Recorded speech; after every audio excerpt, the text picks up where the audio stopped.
Howdy, everyone, and welcome to episode 6 of my Disfantastic blog. It's so great to have everyone here, and guess what?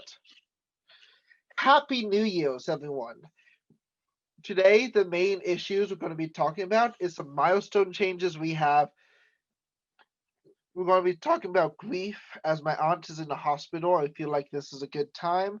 And then we're going to be talking about the 5 P's, 4 C's, 3 D's, 2 I's, and 1 K, as taught from the Rise Up Wrold 5 for the 5 final weeks. What's changing / improving? Topic number 1 is milestone changes.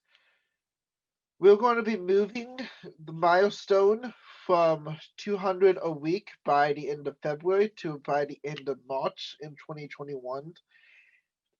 Topic 2, we're going to be moving the milestone from me making 10K per month by the end of May to by the end of June. And topic 3 is that the blog site will hopefully be set up and launched by the end of January. This is the reason that everything is being pushed back, because everything kind of relied on this one figure, which kind of got delayed. Update number 4 is my editing system's going to be paused until the blog site is functioning. This means I'm not going to be making progress on it. It means I'm not going to be able to launch any books through it until after that is done. Topic number 2 is YouTube. Update number 1, my gratitude video and 4-part mini course are paused indefinitely. I have dubbed Wednesdays Panic Attack Wednesdays to the amount of panic attacks I have about not having scripts done on time, and these need to be halted until I am managing my blog site well and doing well at getting these scripts done on schedule to make sure these videos are done well and I'm well rested. And once that has happened, then I can start focusing on second script. Update number 2 is I will be doing more reactions. So this doesn't mean that I'm going to 1 video a week. I'll still be going to 2 videos, but the second video is most of the time going to be reaction videos till I get my stuff together. Update 3 is I need to get regular at prepping stuff for TikTok. There's been twice this week I forgot to upload videos, and there's been other times the week before where I didn't have content to upload because I have not spent the time to cut up these YouTube videos into TikTok videos. So I need to be more consistent at doing that. Topic 3 is blog site. Update number 1 is I have the Facebook chat functional, reactive, and unique to each individual page, which means that every page on the website will have a Facebook chat you can go to and comment on the website so that you can see others' comments and you can comment for others to see yours. And you can also post those on the Facebook so other people can see your interaction with the website. This doesn't look pretty yet, but they're on there. The topic update 2 is it's close. The website is getting close to being finished, but it would not have been ready by New Year's, which is what I needed to be able to hit all the milestones I had planned. My big 3 for this week are roughly the same as last week. Number 1, YouTube and TikTok. Number 2, blog site. And number 3, scheduling. Now, for today's topic of discussion, it is grief, loss, corona, and unproductivity. My aunt is currently dying in the hospital from corona. I am aware that she will likely die from this. I have been very upset by this, which has made doing even basic things very difficult. It feels like part of my chest has become a heavy stone, kind of just weighting me down. I honestly don't know what to do with this situation. It hurts so much, and I know lots of people will have lost loved ones during this dark winter because of Christmas celebrations, New Year celebrations, and Thanksgiving celebrations. I had hoped that I wouldn't be one of these people to lose loved ones because I play it safe. Unfortunately, me playing it safe doesn't mean that everyone does. And you can't control others as much as you would want to. So that comes to understand that they, even if you choose not to, they you have others that will do unsafe things that end up having them taken from you. I have a hard time dealing with grief, and I'm honestly struggling not to just bury it. That's one of the reasons I'm talking about this now, which is even harder because this is the second take, is because I usually just bury these emotions and then they end up bubbling up later, and I'm trying to learn how to deal with those. In many cases, catching COVID 19 is 100% avoidable, and many people will be losing family forever because they didn't want to miss out on seeing them, which is horrible. It's also scary because I know family of mine is wanting to go see her, and that's not safe. I'm currently believe everyone in my current household will not be doing that, but that also brings the sadness that we won't be able to see her. So if we lose her, we won't have that conclusion. But if we try to have that conclusion, we could end up dying along with her. So it's a very tough situation. I know after I first heard about this, I was actually doing really good at being very productive, though I kind of then shut down after hearing about it. Working on this script for this video was the first productive thing I did after that shutdown I had on Tuesday. Um, it is normal after a tragedy to have a loss in productivity. I know one thing I used to do and will still do is beat myself up when I don't get stuff done, which in this type of situation will then make the pain and hurt already there even worse. So it's important to not be upset that you can't run at full speed. And if you're able to, take a minute, slow down, and work through and feel these emotions so that you can work through them instead of just burying them deep inside. So, what I'm learning from today or this week is Jason Capital. He didn't actually have the mentoring class this week, but he sent out an email with some very great information about New Year's. First thing is to not wait until January to plan out your year. Many people will go into the new year with maybe a single goal and no plan on how to achieve that.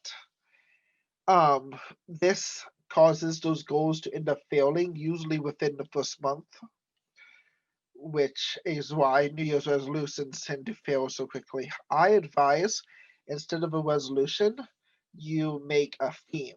For example, my theme for last year is metamorphosis, and my theme for this year is flight, metaphorically speaking. Um, but make sure you find direction as soon as possible. You need to be able to know where you're going. Otherwise, it doesn't matter how fast you get there, you will be lost because you'll have no destination. Running aimlessly will never have you reach your goal, but having a goal to aim towards gives you a place to run to. Another thing he was talking about is the only reason you would wait to take action is because you don't care enough.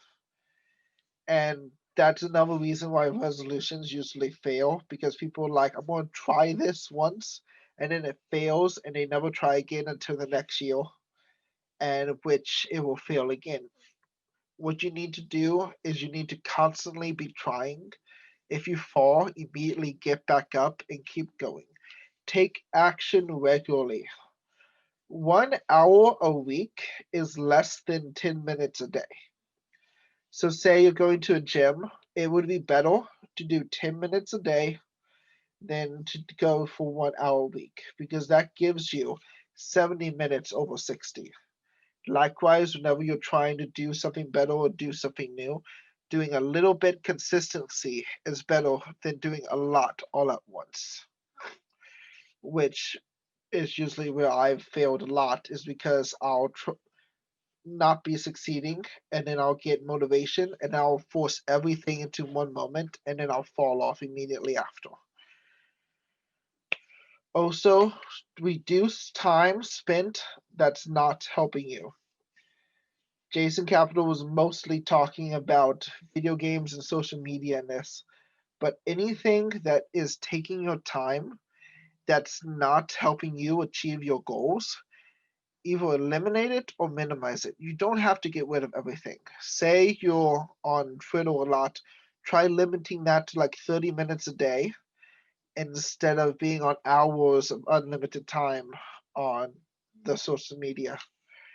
Finding a good way to manage this is also something I need to work hard better at because I just kind of got addicted to a new game on my new phone.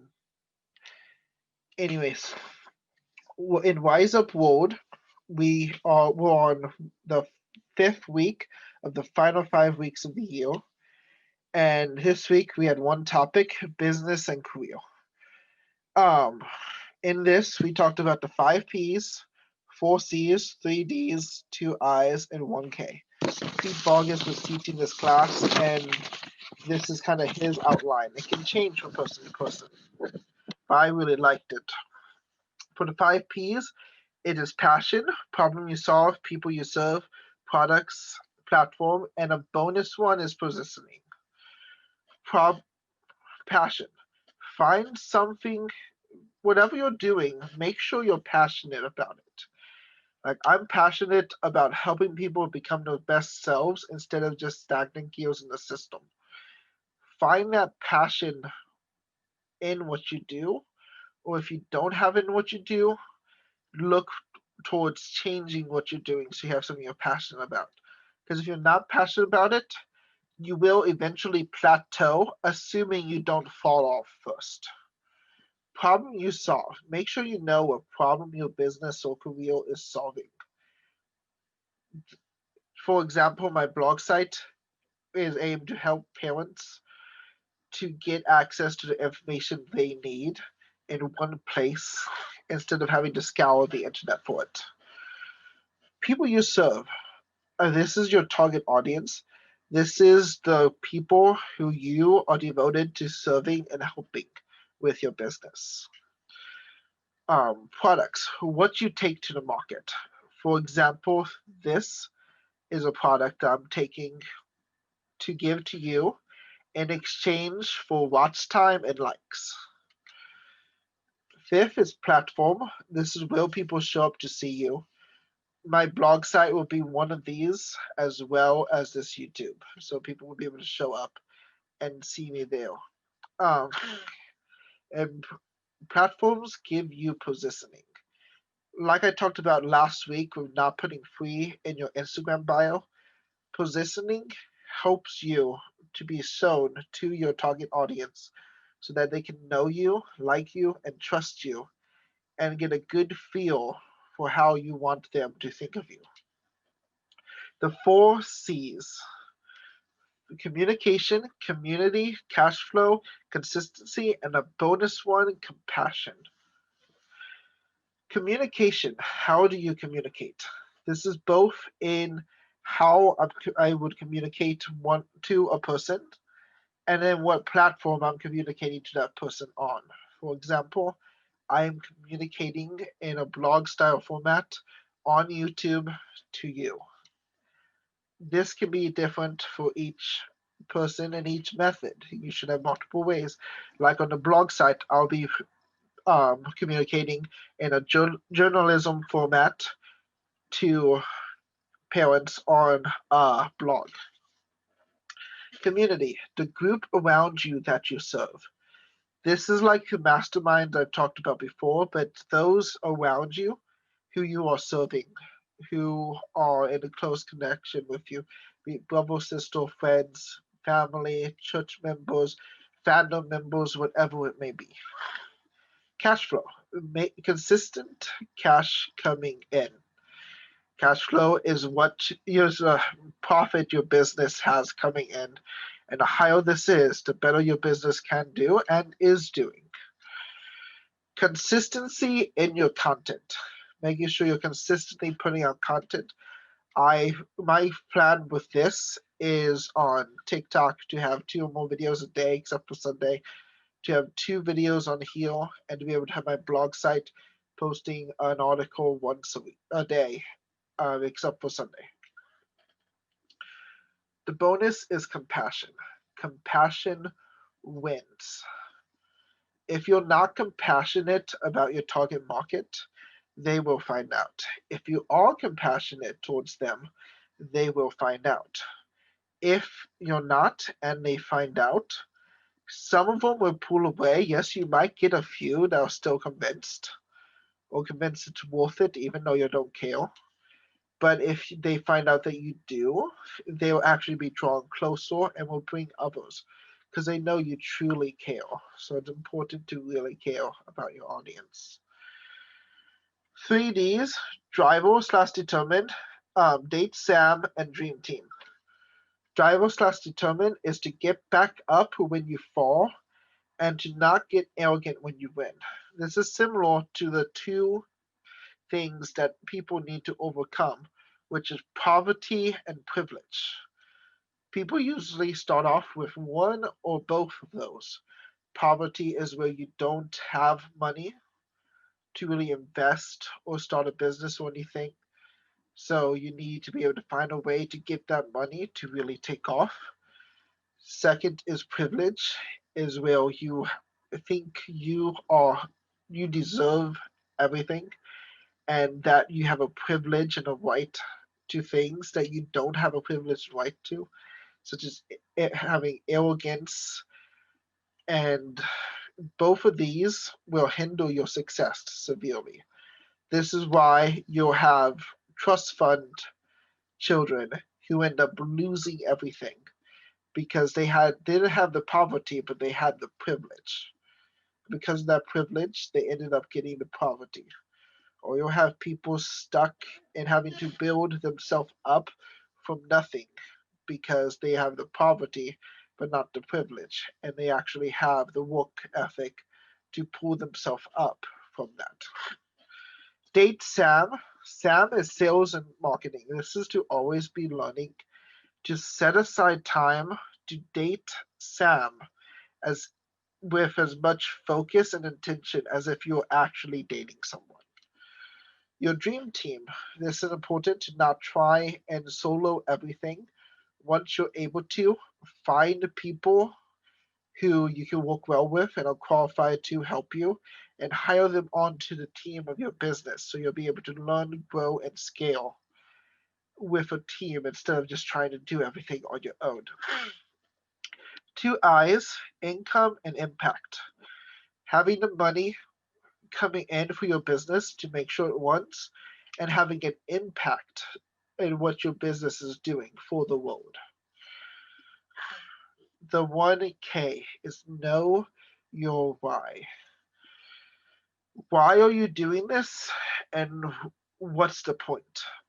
If you can know your why, know your reason for business, for entrepreneurship, for whatever you're doing, if something bad happens, you'll be able to look for that and wise yourself up. A big thing with this is my future students. Those kids that the longer I take to succeed, may or may not get their chance to succeed that I'm supposed to be giving them. So this really helps me push myself forward and wise myself up because the longer I take, the more of them don't get what they need and are failed by the system. Annual intentions for business slash career for me is to clear through stage 1 and stage 2 of my career path so I can start on stage 3. I can start getting to the point will I start getting passive income from real estate and preparing to be the great dean and principal I am foreordained to be. Second is to start making massive income compared to my current economic class and move into my first property, a house-hacked triplex in a safe neighborhood.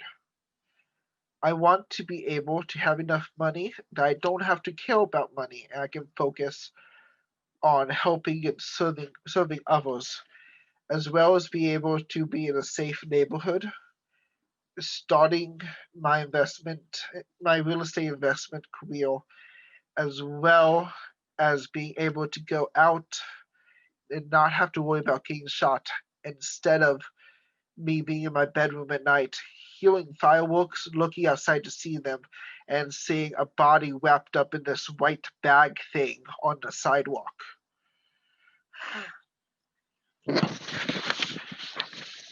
My core intentions for business/career is to kaizen as an entrepreneur until I can focus on running my school. So until my school is up and running and I have enough income to never have to worry about income, I am to kaizen as an entrepreneur. And once I hit that point, I can put my full focus into maintaining and building up my school. What success at the end of the year looks like to me is making a livable income with a functional website and having several books and courses on the market. And that's all for this week's video. Make sure to subscribe to see next week's. Like or dislike to let me know what you thought, and comment to give feedback, or DM me on Twitter at DesignerKinta or TikTok and Twitch at KintaNaomi. Thanks, y'all. Take care, and may the peace of the spirit be with you.